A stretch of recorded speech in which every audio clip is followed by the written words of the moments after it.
The flags of the Algonquin Anishinaabe Nation Tribal Council and the Algonquins of Pikwakanagan First Nation will now fly forever among the row of flags that encircle the grounds of Ottawa City Hall on Laurier Avenue.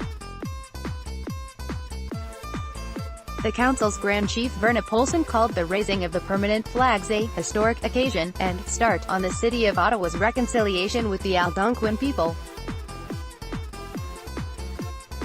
In a speech at the flag-raising ceremony on Thursday, National Indigenous People Day in Canada, Ottawa Mayor Jim Watson reminded those present that Ottawa is built on unceded and unsurrendered Algonquin Anishinaabe territory.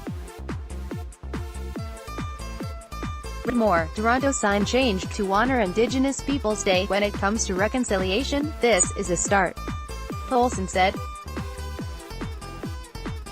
Some people might think it's just tokens, but I think it's a start on a good path of healing together, to understand one another. Looking up at the flags after ceremony, Polson said she felt proud, very proud. Before, on June 21, previously called National Aboriginal Day, until last year, the Algonquin flags were raised at City Hall but were down after a day. Watson said representatives of the Algonquin First Nation approached him this past March with a request to have the two flags fly permanently outside City Hall.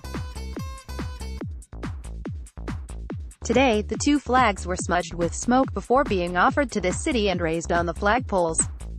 Watson called this an honor and significant occasion for the city.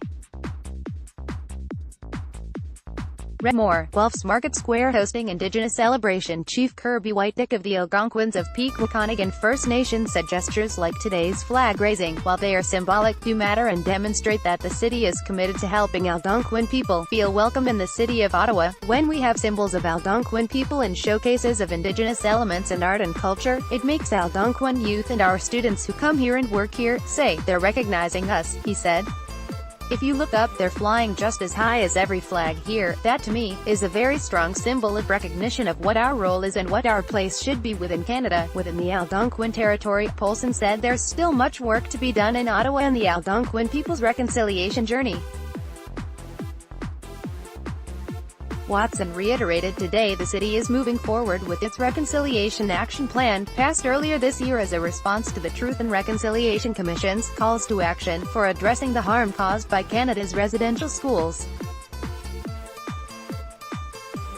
Read more. Residential schools subjected students to disease, abuse, experiments. TRC report reconciliation efforts the city is undertaking include more and improved consultation with First Nations ahead of city-organized events and projects, and a greater effort to hire more First Nations, Métis and Inuit staff at City Hall. Watson told reporters afterward, "Our numbers are quite low compared to the population we have in Ottawa and the surrounding area." Watson said, "Now it's up to us and First Nations to keep our feet to the fire to make sure we continue to make progress on reconciliation." The two Algonquin Anishinaabe flags will also be permanently displayed in the council chambers, and in the mayor's boardroom inside City Hall. The flag-raising ceremony concluded with a roundhouse dance led by three young First Nation dancers. Copyright 2018 Global News, a division of Chorus Entertainment Inc.